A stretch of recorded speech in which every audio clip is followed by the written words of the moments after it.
2.5 വയസ്സുള്ളൊരു കുഞ്ഞ് മരിച്ചിട്ട് അതിൻ്റെ രക്ഷിതാക്കളെ കാത്തിരിക്കുന്ന ഒരു കാഴ്ച ഉണ്ടായിരുന്നു. ഈ മൃതദേഹം തിരിച്ചറിയാൻ വേണ്ടി ഞാൻ അന്ന് റിപ്പോർട്ട് ചെയ്തുകൊണ്ടിരിക്കെ ആദ്യം നമ്മളാണ് ആ വാർത്ത റിപ്പോർട്ട് ചെയ്യുന്നത്. ഒരു 2.5 വയസ്സുകാരൻ്റെ മൃതദേഹം വന്നിട്ടുണ്ട്, ആൺകുട്ടിയാണ്, ഈ കുഞ്ഞിൻ്റെ ആരെങ്കിലും ഉണ്ടെങ്കിൽ വരണമെന്നൊക്കെ പറഞ്ഞിട്ട് നമ്മളിങ്ങനെ റിപ്പോർട്ട് ചെയ്ത് അവിടേക്ക് എത്തുമ്പോൾ മൃതദേഹം മൂടിയിട്ടാണ് ഉള്ളത്. പിന്നെ അവിടെ എത്തുന്ന ഒരു സന്ദർഭത്തിൽ അവർ ആ മൃതദേഹത്തിൻ്റെ മുഖം തുണി മാറ്റുന്നുണ്ട്. ആ ഒരു സമയത്ത് ഞാൻ തളർന്നുപോയി. കേരളം ഇന്നേ വരെ കണ്ടിട്ടില്ലാത്ത പ്രകൃതി ദുരന്തത്തിന്റെ ഉരുൾപൊട്ടൽ ദുരന്തത്തിന്റെ ഞെട്ടലിലും ആഘാതത്തിലുമാണ് ഇപ്പോഴും ഈ ചൂരൽമലയും ഉണ്ടക്കയും വയനാടും കേരളവും ഒക്കെ ഉള്ളത്.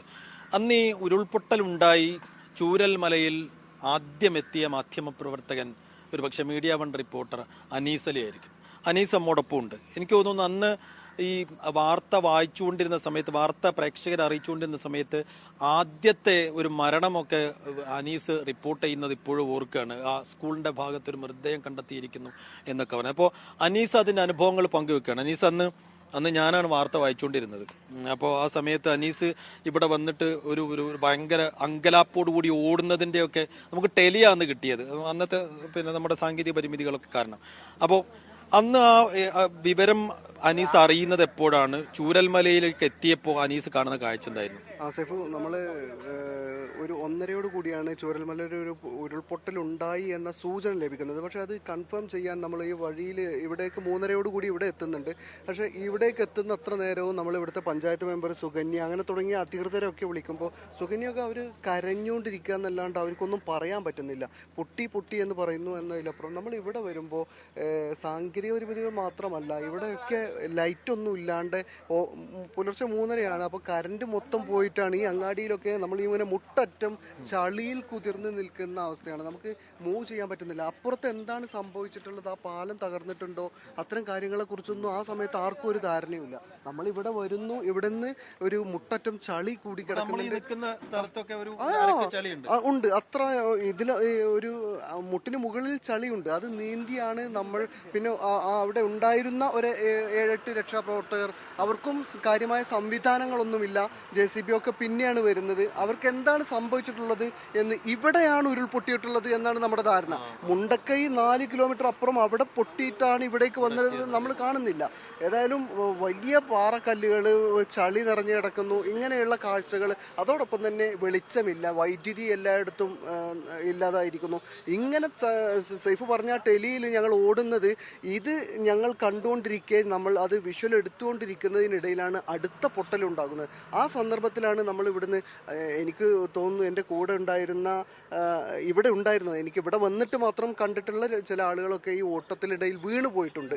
അവരെ ശ്രദ്ധിക്കാനൊന്നും ആർക്കും കഴിയുന്നില്ല. കാരണം ഈ ചളിയിൽ ഒരു കാലെടുത്ത് നമ്മൾ സുരക്ഷിതമാണെന്ന് വിചാരിച്ച് വെക്കുന്ന കാൽ അങ്ങോട്ട് കുഴിയിലേക്ക് താഴ്ന്നു പോവുകയാണ്. മാത്രവുമല്ല ഈ പ്രദേശത്തൊക്കെ തകർന്ന വീടുകൾക്ക് മുമ്പിൽ കിണറുകൾ, സെപ്റ്റിക് ടാങ്കുകളും ഒക്കെ അങ്ങനെയുള്ള അപകടങ്ങളും പിന്നീട് നേരം പുലർന്നപ്പോഴാണ് നമുക്ക് ഇതിന്റെ ഗൗരവത്തിൽ മനസ്സിലാവുന്നത്. ആരാണ് ആദ്യം ഒരു ബോഡി കിട്ടി അനീസിനെ ആദ്യം അറിയിക്കുന്നത്? ആരാ? ഞങ്ങൾ ഇവിടെ നിൽക്കുന്ന സന്ദർഭത്തിൽ തന്നെ ഇവിടെ നിന്ന് രക്ഷാപ്രവർത്തകരും അന്ന് അവിടെ മാധ്യമപ്രവർത്തകർ, രക്ഷാപ്രവർത്തകർ എന്നൊന്നുമില്ല. അവിടെയുള്ള എല്ലാ ആളുകളും എന്താണ് സംഭവിച്ചിട്ടുള്ളത്, എന്താണ് ചെയ്യാൻ കഴിയുക എന്ന് നോക്കുന്ന സാഹചര്യം ഉണ്ടായിരുന്നു. അങ്ങനെ ഇരിക്കുന്നതിനിടയിൽ അപ്പുറത്തുനിന്ന് ഒരു ആളുടെ ശരീരഭാഗം പോലെ ഒരാൾക്ക് ടോർച്ചിന്റെ വെളിച്ചത്തിൽ കാണാൻ പറ്റുന്നത്.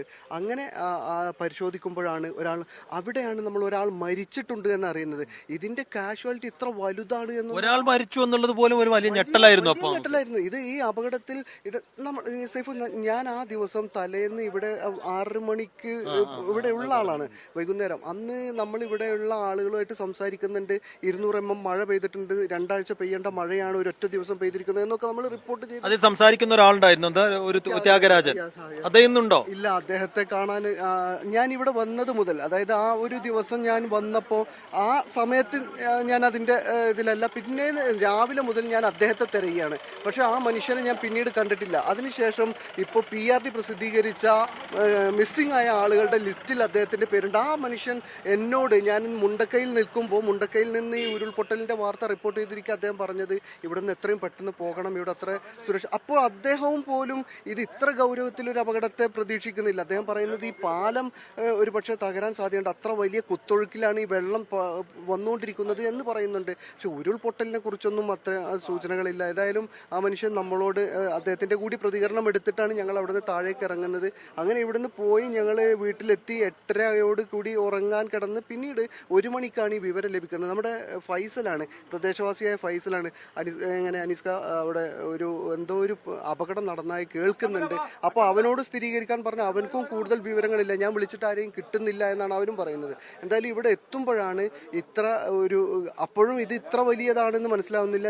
സൈഫ് പറഞ്ഞ പോലെ തന്നെ ഒരു മൃതദേഹം ലഭിച്ചു എന്ന് പറയുമ്പോൾ ഞങ്ങൾ അത് മനസ്സിലാക്കുന്നത് ഒരാൾ മരിച്ചിട്ടുണ്ട്. ഇങ്ങനെ ഒരു വലിയ ഒരു അപകടം ഉണ്ടായിട്ട് ഒരാൾ മരിച്ചു എന്ന വിവരമാണ് നമ്മൾ അപ്പോൾ റിപ്പോർട്ട് ചെയ്യുന്നത്. അത് വലിയ ഷോക്കിംഗ് ആയിരുന്നു. പിന്നീട് അങ്ങോട്ട് നേരം പുലർന്നത് മുതൽ മൃതദേഹങ്ങൾ കിട്ടുന്നതായി, പിന്നെ അതുപോലെ തന്നെ വീടുകൾ തകർന്ന കാഴ്ചകളായി, അതുപോലെ ഉരുൾപൊട്ടലിൻ്റെ ഭീകരത ഓരോ നിമിഷവും ഇങ്ങനെ വ്യക്തമാവാൻ തുടങ്ങി. പരമാവധി നമ്മൾ വിചാരിച്ചത് ഒരു പുത്തുമല ഇവിടെ നിന്ന് ഏകദേശം 4 കിലോമീറ്റർ അപ്പുറമാണ്. ഈ പുത്തുമല പോലെ ഒന്ന് ഉണ്ടായി എന്നാണ്. ഇത് അതിലപ്പുറമൊക്കെയാണ് എന്നത് ഉച്ചയോടുകൂടിയാണ് ഇവിടെ നമുക്ക് എല്ലാവർക്കും ബോധ്യമാകുന്നത്. ഇന്നിപ്പോൾ ഒരു 7ാമത്തെ ദിവസമാണ്, ഒരാഴ്ച പിന്നീടാണ്. അപ്പോൾ ഈ 7 ദിവസവും അനീസ് ഇവിടെയുണ്ട്. 7 ദിവസമല്ല, കഴിഞ്ഞ 3 വർഷമായിട്ട് അനീസ് ഇവിടെയുണ്ട്. അപ്പോൾ ഈ ഒരു ദുരന്തത്തിൽ ഈ ഒരു 7 ദിവസം പിന്നിടുമ്പോൾ അനീസിന് വല്ലാതെ ഹൃദയഭേദകമായി ഹാർട്ട് ബ്രേക്കിംഗ് ആയി തോന്നിയ ഒരു മൊമെന്റ് ഒക്കെ എന്തായിരുന്നു ഇതിനിടയിലുള്ള അനുഭവങ്ങളിൽ? പ്രധാനമായിട്ടും ഈ മൃതദേഹങ്ങൾ വരുന്ന കാഴ്ച, അത് കാണാൻ വരുന്ന ബന്ധുക്കളുടെ കാഴ്ച തന്നെയായിരുന്നു വലിയ ഒരു കാഴ്ച.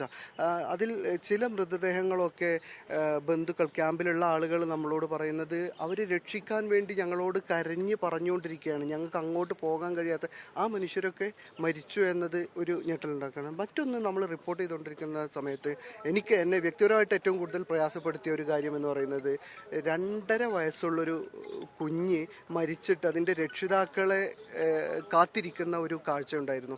ഈ മൃതദേഹം തിരിച്ചറിയാൻ വേണ്ടി ഞാൻ അന്ന് റിപ്പോർട്ട് ചെയ്തുകൊണ്ടിരിക്കെ ആദ്യം നമ്മളാണ് ആ വാർത്ത റിപ്പോർട്ട് ചെയ്യുന്നത്. ഒരു 2.5 വയസ്സുകാരൻ്റെ മൃതദേഹം വന്നിട്ടുണ്ട്, ആൺകുട്ടിയാണ്, ഈ കുഞ്ഞിൻ്റെ ആരെങ്കിലും ഉണ്ടെങ്കിൽ വരണം എന്നൊക്കെ പറഞ്ഞിട്ട് നമ്മളിങ്ങനെ റിപ്പോർട്ട് ചെയ്ത് അവിടേക്ക് എത്തുമ്പോൾ മൃതദേഹം മൂടിയിട്ടാണ് ഉള്ളത്.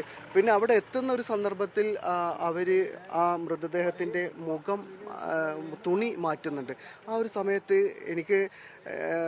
ഞാൻ തളർന്നുപോയി. ശരിക്കും പറഞ്ഞാൽ ആ ഒരു റിപ്പോർട്ട് ഞാൻ എങ്ങനെയൊക്കെയോ അവസാനിപ്പിച്ചു. അതിനുശേഷം ഞാൻ അവിടെ ഒരു വശത്ത് പോയി ഇരിക്കേണ്ടി വന്നു. അതെന്ന് പറഞ്ഞാൽ അതൊരു വല്ലാത്ത ഹാർട്ട് ബ്രേക്കിംഗ് മൊമെൻ്റ് ആയിരുന്നു.